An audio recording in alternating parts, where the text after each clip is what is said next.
시청자 여러분 안녕하십니까? 9월 3일 화요일 인사드립니다. 박민영입니다. 안녕하세요. 이혜은입니다. 간밤 미국 증시는 휴장이었죠. 유럽 증시는 전반적으로 좀 약하게 출발을 했는데 중국 경기 둔화에 대한 우려감이 컸기 때문이었습니다. 하지만 점차적으로 낙폭을 회복하면서 유럽 증시 전반적으로는 혼조세로 마무리를 했고요. 그와 함께 달러 강세 현상이 함께 도드라졌습니다. 지금 비농업 고용지표를 대기하고 있는 미국 시장인데요. 비농업 고용지표가 시장에 형성이 되어 있는 컨센서스보다 다소 높게 나올 것이다라는 기관들의 전망치가 함께 속속 발표되면서였습니다. 그와 함께 약간씩 불거지고 있는 유가에 대한 불안감, 리비아에서 불가항력이라는 이유로 원유 생산 중단을 선언을 했습니다. 이러한 부분들이 당연히 유가의 상방 압력으로 작용을 하고 있고요. 그와 함께 또 유가의 앞으로의 향방을 좀 가늠하기 어렵게 하는 소식 들려왔습니다. 오펙 플러스가 증산을 할 수도 있다라는 가능성 함께 제기됐다라는 점 체크해 보시면 좋겠습니다. 또 주목해 볼 만한 주요 국가 간의 소식들도 꽤 많이 이어집니다. 말씀 주신 대로 달러 강세폭이 오늘 국내장에 좀 가파르게 반영이 된다면 수출주에게는 또 흔들림을 이겨낼 계기가 되기도 하는데 하나씩 이슈들 들여다보면서 뉴스들 정리하겠습니다. 어제장 복귀부터 해보시죠. 어제 시장은 반도체 흔들림, 2차 전지의 폭주 이렇게 정리가 가능하겠습니다. 결국 각 섹터는 가지고 있는 내러티브와 가지고 있는 약점이 명확합니다. 주도 섹터만 한번 볼까요? 반도체가 올라갈 명분은 또 충분하죠. 단기 낙폭과대, AI 패러다임, 온디바이스 AI를 대기하고 있는 여러 가지 수요들. 이것에 힘이 실린다면 올라갈 것이고 반대로 피크론의 무게가 실릴 때는 변동을 나타낼 겁니다. 바이오는 금리 인하, 생물보안법, 실적, 학회 일정, FDA 신약 이슈로 그동안 강했기도 했고요. 차익 실현에 대한 압박도, 단기 상승에 대한 부담도 하락의 이유로 언제든 작용할 수가 있습니다. 2차 전지는 낙폭이 과대했다라는 점과 금리 인하 모멘텀, 일부 수출이 회복하고 있다라는 점, 해리스 진영의 무게가 실릴 때 힘을 받을 내러티브가 생겨 있고요. 반대로 여전히 실적이 부진하기 때문에 단발적 상승에 그칠 것이다라는 반대의 약점도 있죠. 주요 섹터는 저마다의 이슈가, 이 스토리가 좀 다 갖춰져 있기 때문에 명분 싸움에 지금 그날그날에 누가 더 강한 명분을 갖고 올라가느냐에 영향을 받고 있습니다. 하루는 반도체였다가 하루는 바이오였다가 어제 같은 경우는 2차 전지가 되겠죠. 어제 외국인이 코스피 쪽에 7거래일 만에 매수 전환이 있었고요. 2차 전지 대형 종목들의 강세에 힘입어서 코스피 힘낼 수 있었습니다. 0.25% 상승이었고요. 코스닥 같은 경우는 어제 0.2% 상승, 그러니까 반도체나 다른 종목군 수출단의 하락이 있었음에도 불구하고 올라섰는데 상승 종목의 상승 기여도를 놓고 봤을 때는 2차 전지 종목에 압도적인 영향이 있었다 볼 수 있겠습니다. 좀 기시감이 느껴지지 않습니까? 지수는 올랐는데 하락 종목 개수가 훨씬 더 많습니다. 과거 그러니까 한 1년 반 전에 2차 전지 종목이 굉장히 잘 나갈 때 나타났었던 시장의 전형적인 코스닥 패턴이었죠. 2차 전지 종목들이 코스닥 상위권에 자리하면서 이들의 급등이 코스닥 지수는 올라가게 만드나 다른 종목은 하락하는 현상이 꽤 잦았었는데 어제도 마침 그런 느낌을 받기도 했었습니다. 자, 어제 주요 섹터는 모건 스탠리의 영향을 좀 받았던 걸까요? 저희 시간에 다뤘던 내용이었죠. 모건 스탠리 반도체 피크아웃을 준비하고 있다. 내용을 샅샅이 뜯어봤었습니다. 여러 가지 보수적인 목소리도 있었으나 당장의 공격적인 매도를 하라는 것이 아니라 사이클 후반부에 오히려 반도체 강한 랠리를 보이기도 했었던 것처럼 서서히 이 여러 보수적 내용 등을 염두에 두고 대응하자 정도였습니다. 하지만 어제는 8월 수출 증가율 둔화 이슈와 함께 중국에서 반도체 규제에 대한 보복을 할 수 있다라는 우려감 등등이 겹치면서 하락 쪽에 무게가 실렸죠. 그래서 반도체 전반의 종목들이 다소 부진하기도 했었습니다.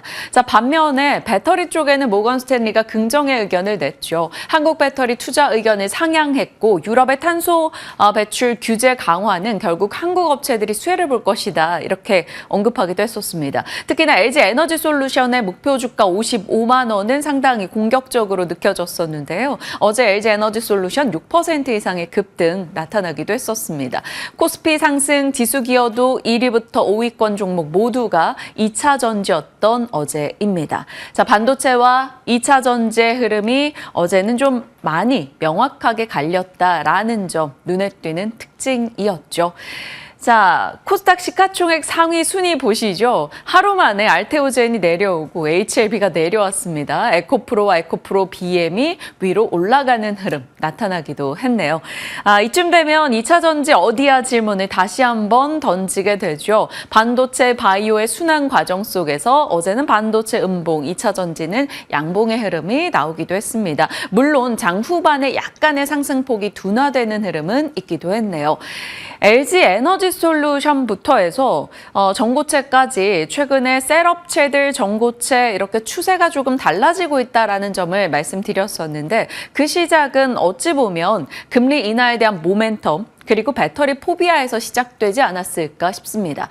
배터리 포비아로 인해서 제조사 공개 의무화 움직임이 있었고 제조사를 공개하는 업체들은 자신 있게 공개한 쪽들이 거의 다 한국의 배터리를 썼던 업체들이었었죠. 그러면서 한국 배터리에 대한 신뢰도 회복, 거기에 LG 엔솔의 배터리 관리 시스템 소프트웨어 사업 확대 이슈, 외국인의 LG 엔솔에 대한 꾸준한 매수, 그때 당시에 진퇴양난에서 전화위복으로 바뀌는 것인가 이런 얘기를 다뤘던 바가 있었습니다. 아직 2차 전지는 캐즘 극복 못했고요. 전기차 포비아 불안감 있고요. 아직도 금리는 높은 수준이고요. 대선 불확실성 있고 실적이 받쳐주지 못합니다. 하지만 낙폭 과대 모멘텀에 모건 스탠리의 보고서로 조금의 시장에 명분이 생겼다라고 볼 수 있겠죠. 거기다가 수출 데이터가 회복되고 있는 점도 힘을 실었을 겁니다. 어제는 그래서 명분 싸움 속에서 2차 전지로 수급 이동이 나타났다라고 볼 수 있겠네요. 다른 차면 기울고 나선 또 차기 마련입니다. 이게 반복되죠. 차고 기울고 섹터 간의 흐름이요. 투자자들은 그 사이에서 수익을 즐기다가 손실을 버티는 흐름도 나오기도 합니다. 이런 반복의 과정 속에서 어제는 차올랐던 게 바로 2차 전지의 시세인데요. LG 엔솔과 삼성 SDI 중심의 셀업체들의 주가 강세 눈에 띄었고요. SK 쪽은 요즘 합병 관련한 이슈 때문에 호재로 받지 못하고 있는 상황입니다. 리튬 쪽은 리튬 가격이 3년여 만에 최저치를 찍었다라는 소식이 있었음에도 불구하고 어제는 2차 전지 센티 회복에 힘입어서 강세 흐름 나타냈고요. 2차 전지 소재 강했습니다. 특히나 포스코 그룹주들의 강세가 도드라졌는데 포스코 그룹의 주주 환원 정책을 발표할 것이라는 기대감 등도 영향을 주지 않았을까 시장 일부는 이야기하고 있습니다. 그 밖에 장비나 그 외 종목들까지 TCC 스틸과 사마알미늄 어제 이 시간에 수출 데이터가 꽤 좋아지는 쪽으로 언급을 드렸던 바가 있었는데 이들 종목도 강하기도 했네요. 자, 2차 전지가 왜 올랐을까요? 엔비디아 AI 불안에 반사이익을 봤다. 그래서 수급 이동이 있었다라는 시각이 있고요. 수출이 일부 회복을 보이고 있는 가운데 소외주에 관심을 두는 분위기가 영향을 준 거죠. 거기에 명분을 만든 모건 스탠리 수급 빈집이었다라는 점에서 쇼커버 움직임까지 같이 영향을 줬을 것으로 시장은 추정하고 있습니다. 거기다가 어제 나온 뉴스들도 나쁘지 않았죠. 현대차 그룹의 북미 전기차 점유율 두 자릿수 돌파 이슈나 이후에 중국에 대한 규제 이슈, 그리고 포스코 그룹의 기업 가치 재고 계획 수립에 대한 기대, 여러 가지 뉴스가 맞물리면서 어제는 2차 전지가 강할 수 있었습니다.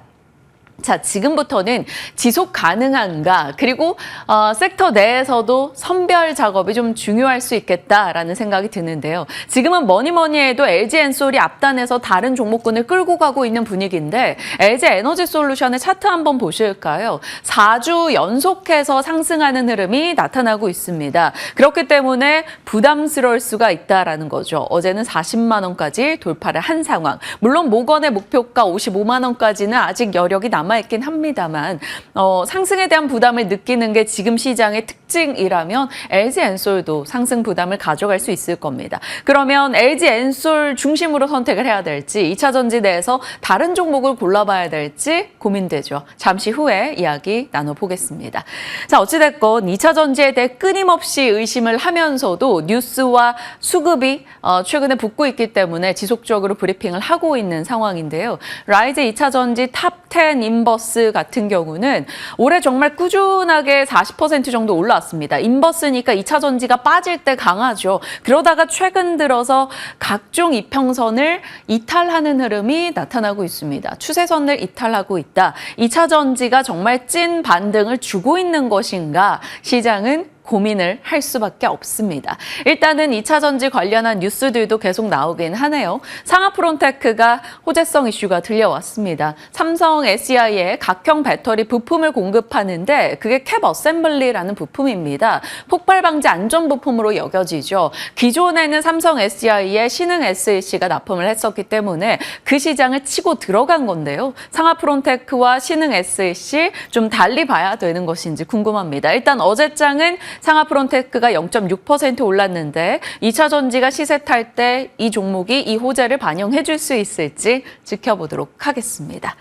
자, 반도체와 2차 전지에 대한 얘기를 했고요. 그 밖에 어제 하락했던 섹터들 보시면 반도체, 전력기기, 조선 등이 되겠습니다. 여러 이유 하에 떨어졌습니다만 그 전거래를 기록하십니까? 모두 다 올랐던 섹터입니다. 하루 만에 이들이 또 하락으로 고개를 바꿨다라는 거죠.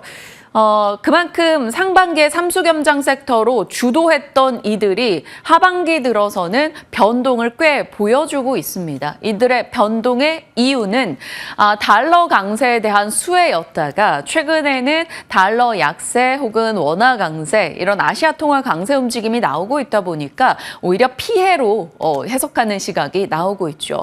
그리고 이들은 여전히 수출을 잘 하고 수주를 잘 따내고 있으나 이 성장률과 기울기가 약간 둔화되면서 시장은 어차피 이들은 수주 자체가 아닌 수주의 성장률을 봐야 한다는 수주에 대한 투자자의 인식이 내성이 생기지 않았나 싶습니다. 그리고 신선해야 되는데 일단은 이 세 섹터에 대한 이슈가 상반기 내내 거론이 됐었다 보니까 지금은 신선함보다는 오히려 노이즈에 집중하는 모습, 그래서 변동이 커지고 있습니다. 언제든지 회복의 힘을 가진 섹터이긴 하나 변동이 많아지고 있다는 건 좋은 신호는 아닌 것 같습니다.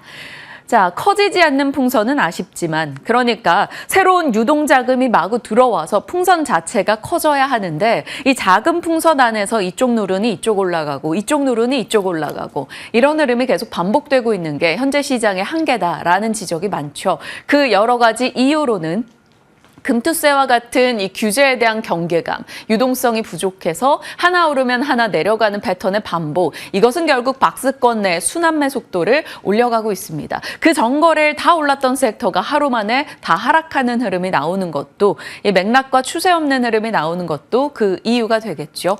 일단 어제장에 올라왔던 풍선의 섹터들 보시죠. 대형 섹터에서는 반도체는 단기 매력이 좀 저하됐고요. 제약바이오는 여러 가지 종목들이 투자 경고에 우려감이 있어서 좀 주춤하는 흐름이 있었습니다. 어제는 그래서 2차 전지 쪽이 상승세를 나타냈고요. 어제 서브 섹터에서는 화장품이 괜찮았죠. 화장품의 수출 데이터가 좋았는데 그 가운데 중국 회복이 일부 감지됐다라는 점에 긍정의 시각도 있었습니다. 그리고 금융은 빠지거나 오르거나 지수와 무관하게 나름의 자리를 지키고 있습니다. 화장품에 대해서는 잠시 후 혜은앵커가 자세히 잡아줄 거고요. 그리고 테마단에서는 신규 상장 테마 요즘 자주 말씀을 드리죠. 다만 쏠림이 엄청나기 때문에 조심하자라는 이야기를 드리는데요. 신규 상장 테마 어제 굉장히 강했습니다. M83 같은 종목들도 종가상으로는 2%였으나 장중에 10% 이상 급등하는 흐름이 나오기도 했고요. 그 밖에 TD 등의 종목들 역시나 장중 급등 대비해서 상승 상승폭을 줄이면서 오르긴 올랐으나 변동폭이 굉장히 컸다라고 볼 수 있겠습니다. TDS팜 어제 24%까지 올라갔다가 결국 11% 상승으로 거래 마쳤네요. 그리고 로봇 쪽이 괜찮았는데요. 보핏 이슈 그리고 빅테크의 홈봇에 대한 관심 어제 언급드렸었고요. 어제 일부 종목들 강했습니다. 저희 시간에 이성웅 이사님의 종목 중에 하나가 바로 어제 이렌시스였는데 8% 정도 상승 마감했죠.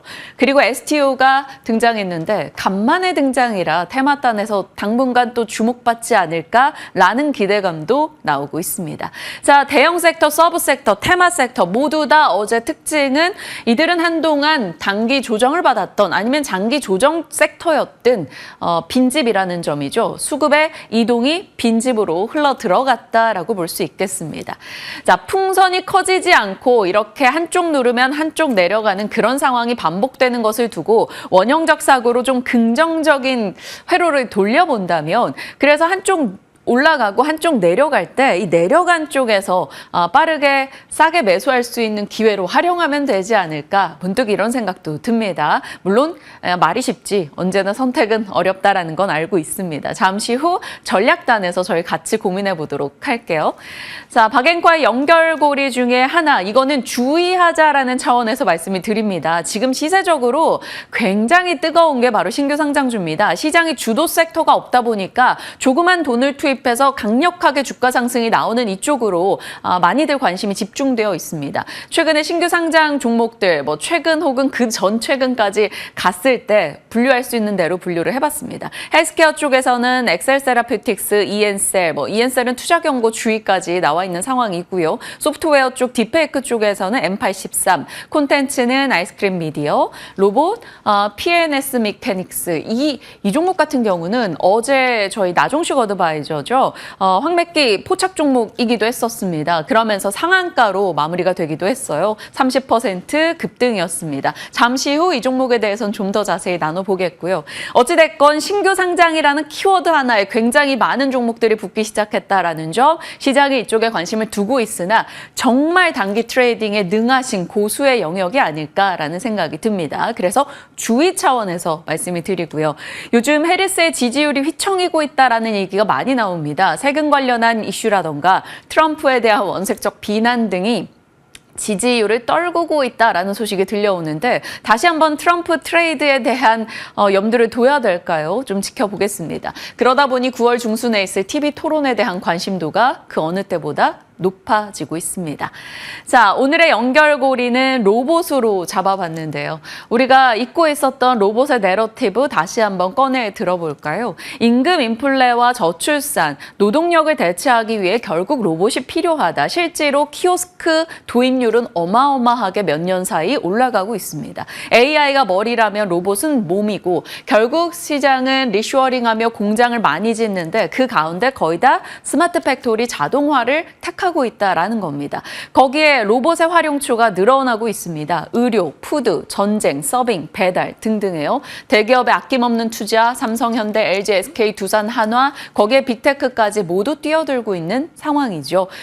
상황이 그러다 보니 로봇이 많이 만들어지고요. 많이 만들어지면 로봇 가격은 떨어집니다. 결국 대중화를 불러일으킬 수 있는 여건이 형성되고 있습니다. 아직까지는 실적이 뒷받침되는 기업들이 거의 없는 상황이다 보니까 테마로 여겨지는데 실적이 받쳐지는 순간부터는 이게 섹터로 분위기 반전이 있을 거라 계속 염두에 두겠습니다. 현대 위아 뉴스가 있을 때는 관련한 로봇주 이 정도 보시면 되고요. 요즘에는 보핏이 뜨겁죠. 삼성의 보핏 9월 출시 모멘텀이 있기 때문인데요. 감속기로는 SBB테크 등등의 종목, 그리고 이렌시스, SP즈, 임탑스, 드림텍 이렇게 관련주를 많이 꼽기도 합니다. 어제는 이성웅 이사는 이렌시스를 언급하기도 했죠. 로봇 공급망으로는 부품단 그리고 완성 제조단 이렇게 해서 보여드리고 있으니 캡처하셔서 참고해 보시길 바랍니다.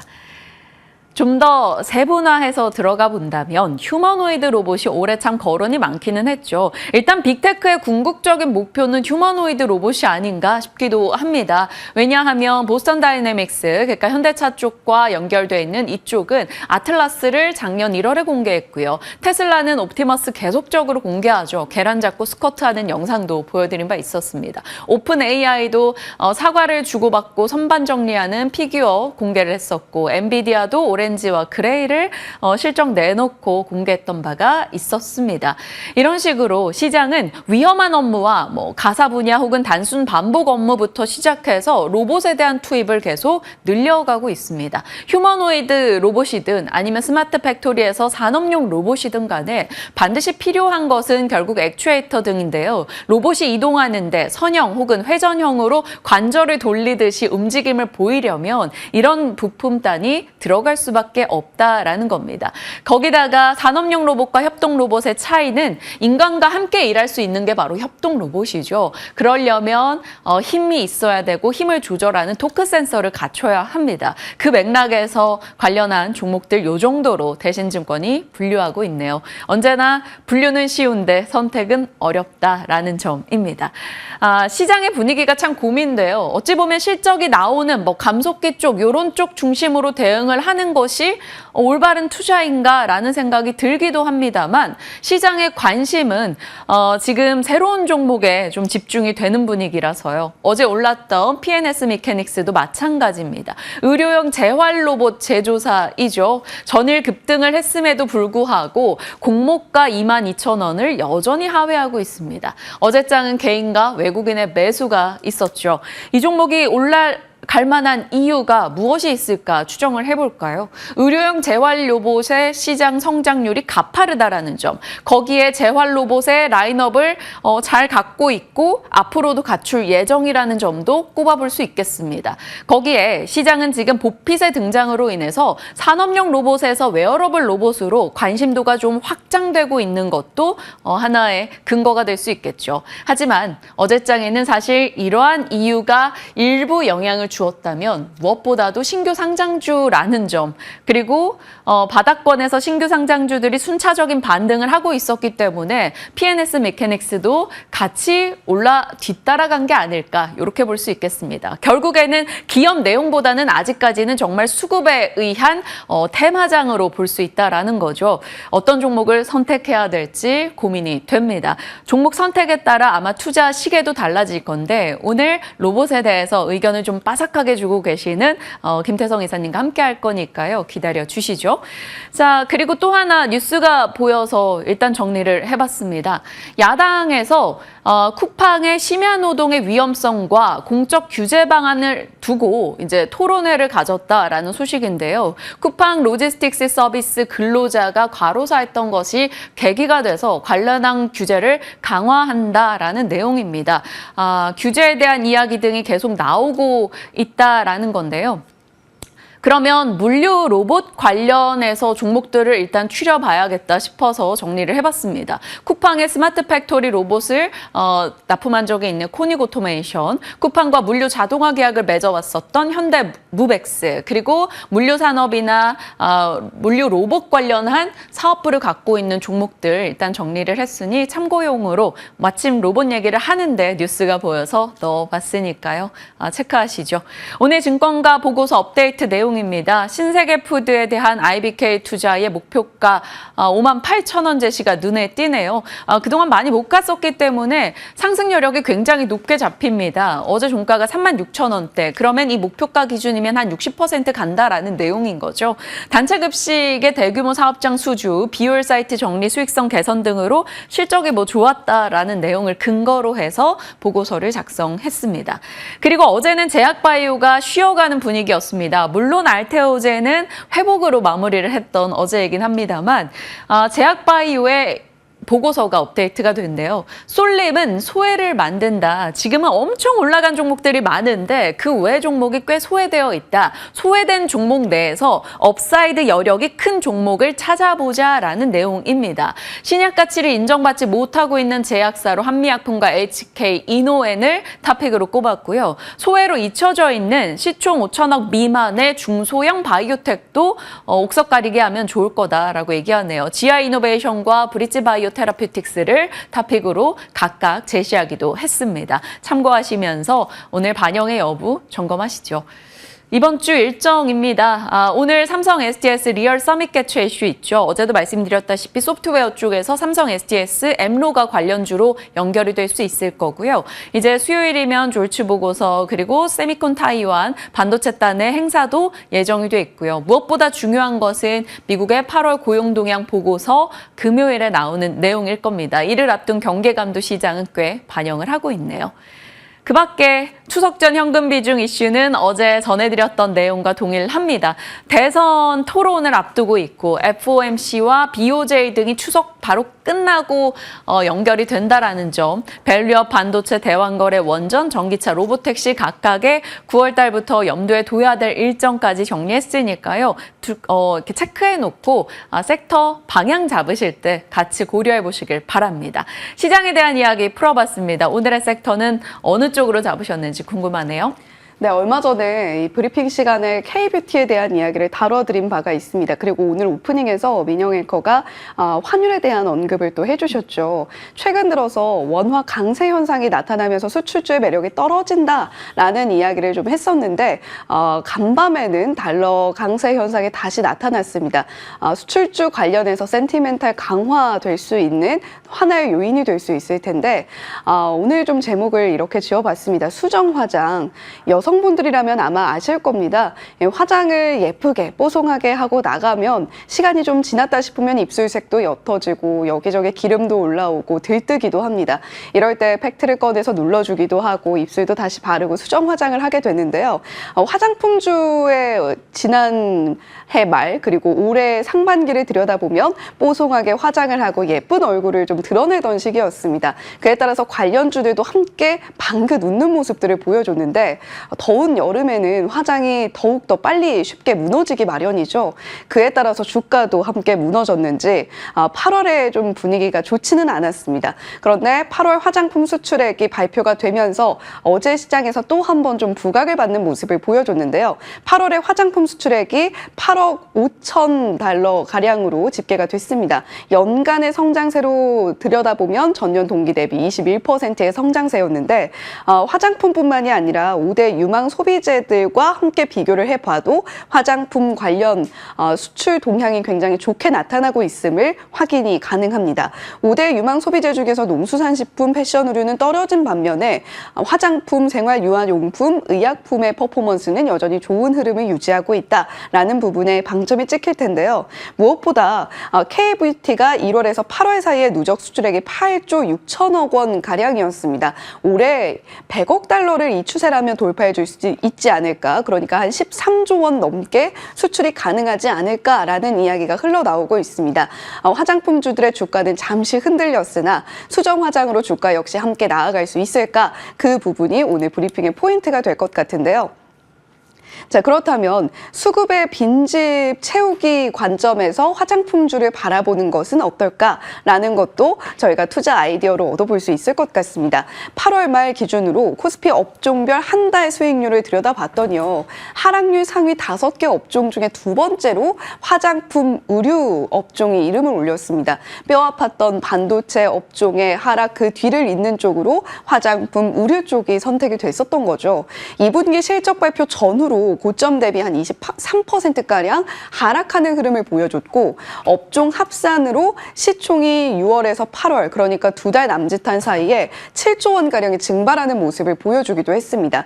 하락의 요인들은 분명히 있었습니다. 센티멘탈과 펀더멘탈 상의 훼손이 분명히 있었을 텐데 업종 주도주의 실적이 막상 열어보니까 좀 실망스러웠다. 그러니까 펀더멘탈 상의 약간의 훼손이 분명히 있었고요. 이러한 펀더멘탈 상의 훼손으로 인해서 투심도 약간씩 흔들리면서 그와 함께 매크로 데이터들의 압박도 화장품의 하반기를 조금 의심하게 만드는 요소들이 분명히 있었습니다. 엔캐리 트레이드로 인해서 시장에 전반적으로 조정이 나온 영향도 있겠고요. 화장품은 미국 시장이 굉장히 좀 중요하게 부상을 하고 있는데 미국에서 계속해서 침체에 대한 이야기가 나오면서 화장품을 사지 않으면 어떡하지? 라는 우려감도 함께 고개를 들었던 영향이 분명히 있었습니다. 하지만 하지만 어제 종목별 흐름을 들여다보면 그동안 화장품주들 좀 빠졌던 종목들 위주로 수급이 들어가는 모습들, 그리고 기존에 많이 오르지 못했던 종목들도 함께 올라주는 모습들을 나타냈습니다. 그러니까 펀더멘탈 상으로도 센티멘탈 상으로도 큰 훼손은 없었다라는 것이 어제 시세로 반영이 된 것이겠죠. OEM, ODM 쪽에선 한국 화장품 제조 이번에 실적도 굉장히 잘 나왔던 종목입니다. 21.6%나 상승하는 모습을 보여줬고요. 코스메카 코리아도 실적 좋았죠. 6.1% 강세였습니다. 이뿐만이 아니라 한국콜마, 잉그루드랩, 뷰티스킨, 토니모리, CNC 인터내셔널까지 2% 이상의 상승폭을 쌓아 올리는 모습을 보여줬습니다. 브랜드 쪽에서도 역시 코리아나가 12% 강세, 제닉, 삐아, VT, 기존에 많이 들었던 종목들뿐만이 아니라 상승이 새롭게 좀 시연이 된 종목들도 함께 자리하고 있었고요. 원재료와 부자재 올 한 해 동안 많이 오름세를 보여주기도 했는데 대봉 LS 같은 종목이 5% 가까운 상승폭을 쌓아 올리면서 어제 시장을 마무리했습니다. 자, 그렇다면 펀더멘탈과 센티멘탈이 여전히 견조하다라고 이야기를 하고 있는 근거들도 한번 정리를 해봤는데요. K뷰티에 대한 수요는 여전히 확장 진행 중이다라는 이야기입니다. 실리콘투의 실적이 미국을 넘어서 이제 유럽과 중동까지도 확대가 되고 있다라는 이야기를 하나증권에서 내놓고 있고요. 비중국 수출 비중이 높은 코스알엑스 같은 이러한 기업들은 유럽과 남미, 인도와 같은 신규 시장 공략에 굉장히 또 애를 쓰고 있다. 그러니까 앞으로 시장 확장과 함께 실적에 대한 기대감 조금 더 높여볼 수 있다라는 것에 방점이 찍혀 있겠죠. 더불어서 수익성 극대화에 대한 이야기는 역시 실적과 맞물려서 시장이 주목을 하고 있는 부분일 겁니다. 한국 화장품 제조와 코스메카 코리아 이번에 실적 좋았다라고 말씀을 드렸는데 한국콜마도 역시 수출 호조 브랜드들의 이 고객사 보유 기업들의 주가 반등이 상당히 가파르게 나타나고 있습니다. 수익성 개선은 결국 실적으로 이어질 것이다라는 기대감 속에서 이렇게 시세가 시연이 되었다라고도 해석을 해볼 수가 있겠죠. 더불어서 수출을 선도하고 있는 브랜드의 확장 요소들도 분명히 자리하고 있다라는 점에 시장이 초점을 맞추고 있습니다. 이러한 요소들을 들여다보니까 결국에는 센티멘탈, 펀더멘탈 모두 이상무라는 관점이 증권가에서 흘러나오고 있는 것인데요. 자, 그렇다면 8월 말에 센티멘탈에 다시 한번 돌아보면 사실 시장의 힌트는 분명히 있었습니다. 8월 29일 그러니까 K뷰티에 대해서 브리핑을 드렸던 8월 29일 투자뉴스 7에서 이 표를 보여드렸는데요. 사모펀드와 연기금, 투신자금이 K뷰티 쪽으로 들어가고 있다라는 이야기 전해드린 바가 있습니다.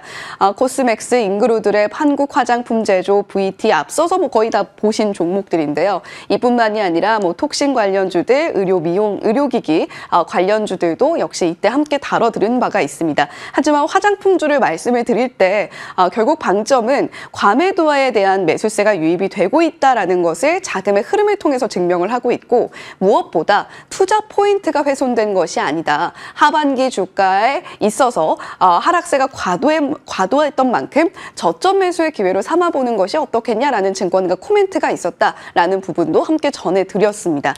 자, 그렇다면 우리가 이제 화장품주를 볼 때 어떤 부분들에 좀 집중을 해서 보면 좋을까라는 부분도 정리를 해봤는데요. 화장품 시장에서 중국보다 미국 시장이 강하게 부상하고 있다는 것은 상반기에 화장품주들의 주가가 날아오를 때도 꾸준히 나왔던 이야기입니다. 그리고 이번에 7월 누계를 들여다보니까 미국 수출의 7월 누계가 10억 달러를 돌파를 했고요. 중국이 13억 달러가량으로 집계가 되고 있는데 그 격차를 계속해서 좁혀나가고 있습니다. 기존의 중국 시장의 영향력이 굉장히 컸다면 중국 시장의 영향력은 떨어지고 미국 시장의 영향력이 지속적으로 올라가고 있다는 데 방점이 찍히고 있는 것이겠죠. 미국 시장의 점유율도 18.4%, 중국 시장의 점유율은 24.4%로 중국은 지속적으로 감소하고 있는 반면에 미국 시장의 점유율 증가는 64%로 가파르게 나타나고 있습니다. 자, 그런데 이러한 미국 시장의 점유율을 높이고 있는 그 핵심적인 역할을 하고 있는 중추적인 화장품 종목들이 무엇인가라고 들여다보니까 중소 인디 브랜드의 미국향 수출이 이러한 부분들을 견인하고 있다라는 결론에 도달을 하고 있습니다. K뷰티 밸류체인별로 주요 기업 현황을 정리한 표인데요. 화장품 원료 공급에서 OEM, ODM으로 흘러가는 이러한 사고 논리와 함께 인디 브랜드 상품 그리고 뷰티 유통 플랫폼까지도 이렇게 K뷰티의 밸류 체인을 정리해 볼 수가 있을 겁니다. 이러한 화장품 수출액 중에서 중소기업 비중만 들여다보더라도 중소기업들이 미국 시장에서 내고 있는 퍼포먼스를 주목해 볼 수밖에 없겠구나라는 결론에 도달하게 되는데요. 2022년부터 2024년까지 상반기 기준으로 중소기업의 비중이 꾸준하게 늘어나고 있는 것을 살펴볼 수가 있습니다. 68.7%에 달하고 있는 2024년 상반기의 흐름이고요. 이러한 중소형주들 중에서도 우리가 주목해 볼 만한 종목은 무엇일까? 하나증권 박은정 연구원의 코멘트를 좀 빌려왔습니다. 매력적인 주가, 그러니까 그동안 주가가 조금씩 떨어지면서 밸류에이션의 매력이 올라갔고 주도주 중심의 매수를 한번 제안을 해본다라고 이야기를 하고 있는데요. K뷰티의 글로벌 점유 확대와 관련해서는 실리콘2 여전히 매력적으로 보인다라고 이야기를 하고 있고 외형 확대와 수익성 개선 면에 있어서는 ODM 최선호주로 한국콜마와 코스메카 코리아를 제시하고 있습니다. 그리고 일본을 넘어서 북미로의 확장도 꾸준하게 시연을 해내고 있는 VT는 브랜드사 중에 최선호 종목으로 제시를 하고 있으니까요. 중소형 화장품 종목들 어떤 것들 살펴볼까라고 생각을 해봤을 때 그동안 상승이 나왔다가 좀 조정이 나오고 있는 주도주 중심의 매수를 한번 해보면 어떨까라는 투자 아이디어 얻어보실 수 있을 것 같습니다. 헤드라인 돋보기 시간입니다. 앞서서 민영 앵커가 STO 관련주들 시간외에서 상승이 나왔다라고 말씀을 해주셨는데요. 전 세계가 이미 블록체인 네트워크 가치 인정이라는 헤드라인과 함께 STO 관련주들의 장중 시세를 한번 정리를 해봤습니다. 갤럭시아 SM이 7.3%, 헥토파이낸셜, 서울옥션, 갤럭시아 머니트리까지 4% 이상의 상승폭을 장중에 시연을 해냈고요. 그리고 시간외 시세도 굉장히 뜨거웠습니다. 갤럭시아 머니트리, 갤럭시아 SM은 시간외에 상한가에 안착을 하는 모습을 보여줬고요. 관련주들 일제히 상승 나왔습니다. 오늘 시장에서도 시간외에서 상승이 나온 만큼 한번 그 시세를 지켜보시면 좋겠고요. 그 상승의 근거는 여당이 지난 5월에 폐기로 중단을 했던 토큰 증권의 법제화 작업을 이달에 재개를 할 수 있을 것이고 이르면 다음 주 중에도 일정이 나올 수 있다는 부분일 겁니다. 지난 5월에도 이 소식과 관련해서 주가가 급등이 한번 시연이 됐었는데 추가적으로 오늘 장중에 한 번 더 시세를 뿜어줄 수 있을지 한번 지켜보시면 좋겠고요. STO와는 약간 결이 다르긴 합니다만 코리아 블록체인 위크가 오늘부터 내일까지 열리게 되니까 이 부분도 함께 체크해 보시면 좋겠습니다. 섹터와 테마 대응은 다르다라는 점을 주의하시면서 각 뉴스와 내용들 점검하시길 바랍니다. 시장에 대한 이야기 전달 드렸고요. 이젠 전략을 같이 고민해 보겠습니다. 함께 하시죠.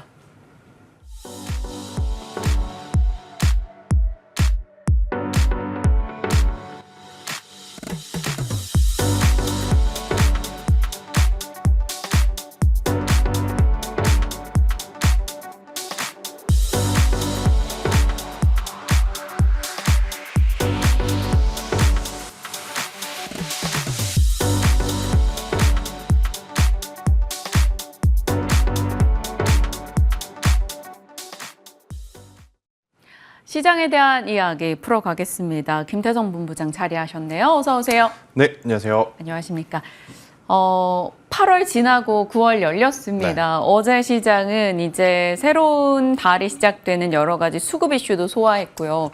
수출 데이터도 소화했고 모건 스탠리의 보고서도 소화했습니다. 네. 9월 전략 일단 어떻게 짜고 계십니까? 9월 달에 대해서 여러 가지 많은 이야기들이 있는데 대체적으로 긍정적인 이야기들보다 부정적인 이야기들이 좀 많은 것 같아요. 근데 이제 과거의 9월 달과 올해의 9월 달을 조금은 비교를 해보면 차이점이 크게 두 가지가 아닌가라는 생각이 듭니다. 일단 첫 번째는 금리 인하에 대한 이야기가 있는 9월 달, 그리고 이제 두 번째로는 올해는 이 미국 대선이라고 하는 또 키워드가 9월 달부터 또 본격적으로 시장에 영향을 미쳐질 수 있는 그러한 상황이기 때문에 과거에 안 좋았다라고 해서 올해도 안 좋을 것이다라는 어떤 그런 것들은 좀 내려놓고요. 네. 저는 우리나라 증시의 수급을 보시면서 계속 이제 추적을 하셔야 되지 않을까라는 생각이 드네요. 왜냐하면 8월달 우리나라 증시의 가장 큰 단점은 뭐였냐? 주도주가 없다는 것이었고, 주도주가 없다는 것은 우리나라 증시, 현물 증시의 수급이 굉장히 약하다라는 것을 의미를 했고, 이 현물 증시의 수급이 약하다는 것은 대내외 어떤 변수에 굉장히 취약해지는 그러한 구간이었다라고 좀 보시면 될 것 같거든요. 9월 달 대내 변수가 없으면 굉장히 좋겠지만 계속해서 일어날 가능성이 높잖아요. 네. 그때마다 어떤 이 메이저 주체들이 혹은 어떤 섹터를 좀 사주는지 여부를 좀 보시면서 저는 포트폴리오에 조금은 이제 유연한 대응이 필요한 9월 달이 아닌가 이렇게 정리 한번 드리도록 하겠습니다.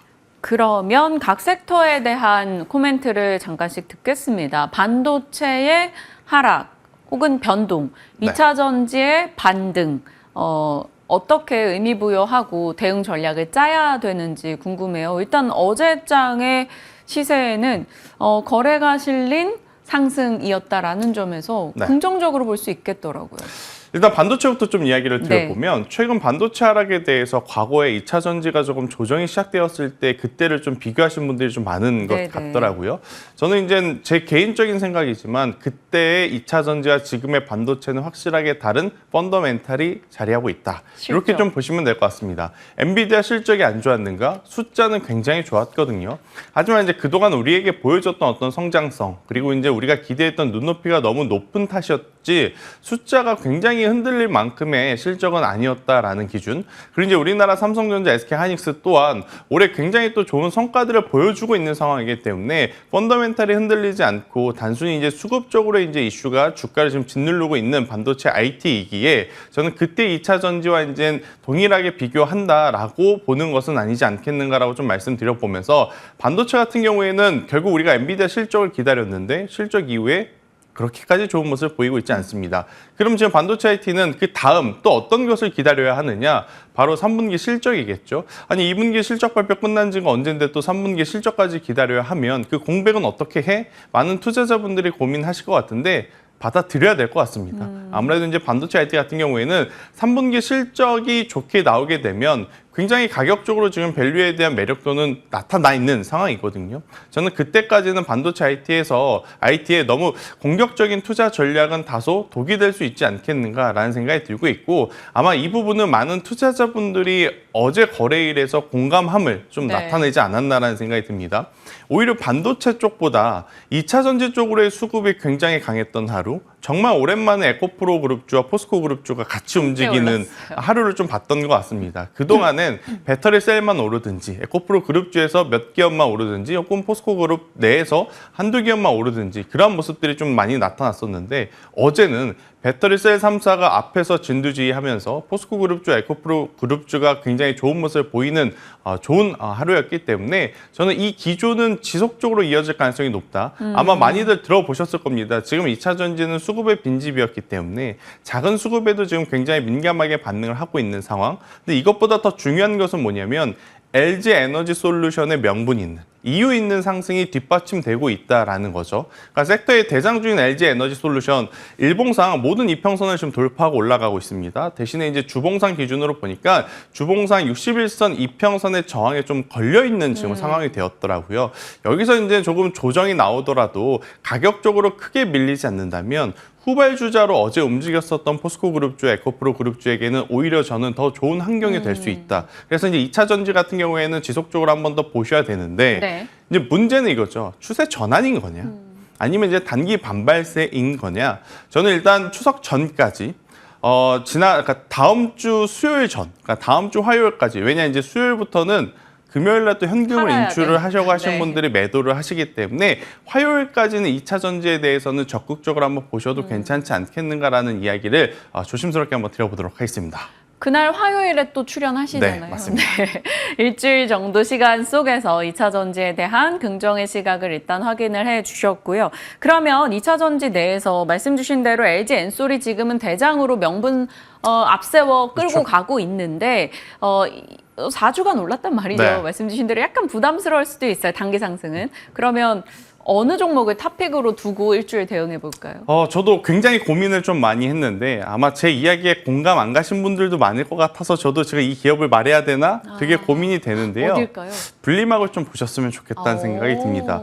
결국엔 1차원적으로 생각을 해보면 지금의 화재는요, 양극재와 음극재가 만나게 돼서 발생이 되는 네. 거잖아요. 그러면 그 사이에 있는 전해액이라든지 분리막 기술에 대한 혹은 분리막 기업에 대한 관심도도 저는 높아질 가능성이 높다라고 생각을 했는데, 사실 그동안에 그쪽보다는 전고체 혹은 나트륨 배터리 쪽에 시장은 더 관심이 많았던 것 같아요.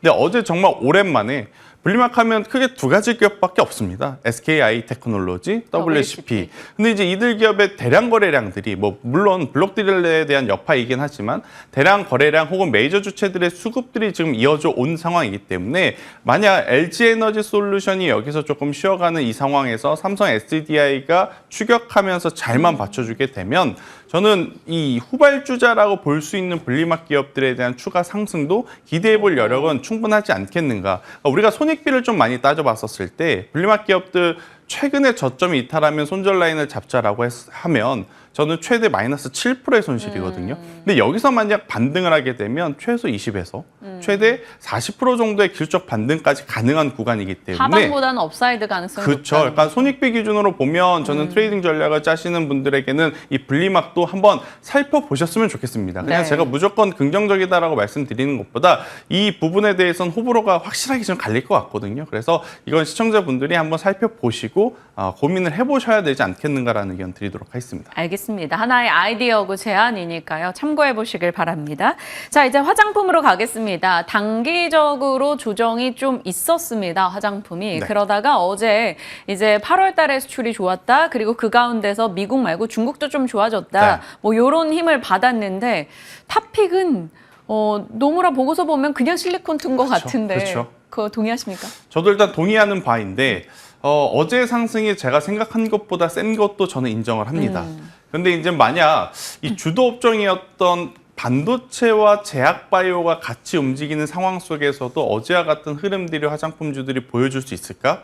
이 부분에 대해서는 다소 저는 걱정이 됩니다. 왜냐하면 피크아웃에 대한 우려감들이 계속 안고 있는 상황이기 때문에. 그래서 8월 초부터 저는 말씀을 드렸던 것 같아요. 화장품주를 공략을 하고 계시다면 수익이셨을 때 저는 일부 비중을 줄이시는 게 네. 맞을 것 같고, 오히려 영역을 확장을 해서 고민을 해보면 보툴리늄 톡신과 관련주들이 저는 오히려 더 괜찮다, 혹은 피부미용 의료기기 쪽에 대한 실적 개선, 실적 성장세를 더 노려보는 것이 괜찮다라는 의견 한번 드려보면서 대웅제약 계속 얘기해 대웅제약 주셨죠. 계속 이야기 드렸고, 파마리서치 이야기 드렸고, 또 피부미용 의료기기 같은 경우에는 개장 시간에 제가 하이로닉이라고 하는 기업을 이제 지속적으로 좀 많이 말씀을 드렸는데, 저는 이쪽에 대한 관심들을 오히려 더 살펴보시는 게 맞지 않겠는가. 화장품주들은 안 좋다는 것보다 굉장히 지금 가격적으로 부담이 될 수밖에 없을 것 같습니다. 네, 이 이야기를 드리도록 하겠습니다. 섹터에 대한 뭐 보수적 시각이 아니라 좀 전략이라고 보시면 될 것 같아요. 적정하게 매매를 하는데 아이디어를 가져갈 전략을 주셨습니다. 로봇으로 가볼게요. 예전에 로봇이 엄청 뜨거운 시세를 낼 때 로봇으로 김태성 본부장님 정말 좋은 수익을 많이 주셨기 네. 때문에 로봇 질문을 꼭 하고 싶었습니다. 로봇 지금 탑픽 어디로 보십니까? 제가 2주 전에 가지고 온 로봇주 엔젤 로보틱스, 저는 그대로 좀 보셔야 될 것 유지, 같고요. 네. 일단 결국 테슬라가 앞으로는 이제 전기차에 대한 이 언론 플레이의 비중이 조금씩 줄어드는 느낌. 오히려 이제 반대로 자율주행이라든지 로봇을 이제 전면에 내세워서 굉장히 또 많은 이야기들을 하고 있는 상황이다 보니까 우리나라 관련주들, 이제 로봇주들 같은 경우에 또 금리 인하 시기에 맞춰서 또 같이 움직일 수 있는 섹터다라는 기준으로 보면 충분히 지금의 위치에서 관심 있게 봐야 될 종목군들 굉장히 많은데, 네. 아마 시장에서는 삼성 밸류 체인을 먼저 체크할 수밖에 없을 것 같습니다. 보핏이라고 하는 키워드가 있었기 때문에 저는 일단 그것도 좋지만, 엔젤 로보틱스 같은 경우에는 신규 상장 이후에 뭐 여러 가지 안 좋은 일들이 굉장히 좀 네. 많았었어요. 여전히 실적이 안 좋다라고 하는 편견까지 겹쳐지면서.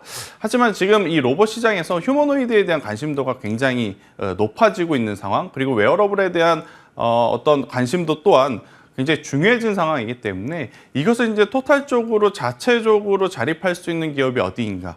다른 로봇사들 같은 경우에는 결국 삼성과 LG와 두산의 힘이 좀 필요하거든요. 근데 엔젤 로보틱스 같은 경우에는 자체적으로도 이제 자립할 수 있는 구도가 좀 만들어져 있기 때문에 저는 이 기업에 대한 관심도를 좀 보셨으면 좋겠는데, 단기적으로 보셔야 될 것 같습니다. 아무래도 이제 목표가는 35,000원 정도로 이제 잡고 네. 대응을 하시는 게 저는 괜찮지 않겠는가라는 의견 드리도록 하겠습니다. 시총이나 뭐 수급에 이제 빈집 흐름을 봤을 때 작은 수급에도 또 강하게 반응을 할 수 있기 때문에 일단은 이익이 날 때 챙기는 전략으로 좀 짧은 목표가 주셨으니까요. 확인해 보시길 바랍니다. 엔젤로버에 대한 이야기였고요. 자, 이제 속도 내야 되는 상황인데 탑픽이네요. 오늘 본부장님의 픽은 OLED 쪽. 안 그래도 OLED 요즘에 분위기가 괜찮죠. 스물스물 좋아져서. 아무래도 이제 이 아이폰에 대한 기대감도 좀 있는데 가장 중요한 건 삼성 디스플레이의 최근의 행보인 것 같습니다. 아무래도 상장사가 아니다 보니까 우리가 그렇게까지 크게 관심을 갖고 있지 않는 그러한 상황 속에 1분기, 2분기 그들이 장비 쪽에 혹은 공장 쪽에 증설 쪽에 투자한 금액의 자그마치 2조가 됩니다.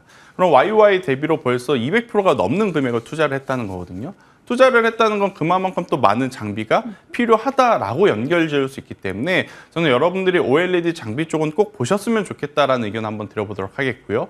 그 기준으로 보면 저는 아바코라고 하는 기업이 네. 있거든요. 증착 장비. 그리고 이제 반도체 쪽으로 이제 성장세도 가지고 있는 기업. 지금의 밸류와 그들이 가지고 있는 수주 잔고를 비교를 해봤었을 때 저는 충분히 업사이드가 가능한 구간이다라는 생각이 들어서요. 지금 가격에서 13,500원이라는 가격대만 이탈하지 않는다면 네. 저는 충분히 목표가 17,000원까지 한번 가져가 보시는 게 좋지 않겠는가.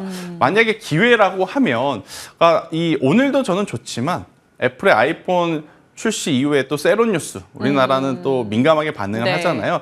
그때 한번 노려보시는 것도 괜찮지 않겠는가라는 의견 드려보도록 하겠습니다. 타이밍은 편하신 대로 잡아보시고 일단은 오늘도 좋지만 아이폰에 세로뉴스 있을 때 또 움직여보자. 목표가 17,000원 얘기해 주셨습니다. 그동안 뭐 유한양행, 보로노이 등등의 종목으로 60-70% 상승률을 주시기도 했었기 때문에 김태성 본부장님의 유망주는 더 귀 기울여 듣게 되는 것 같습니다. 참고해 보도록 할게요. 자, 김태성 본부장과 오늘 전략 챙겨봤습니다. 고맙습니다.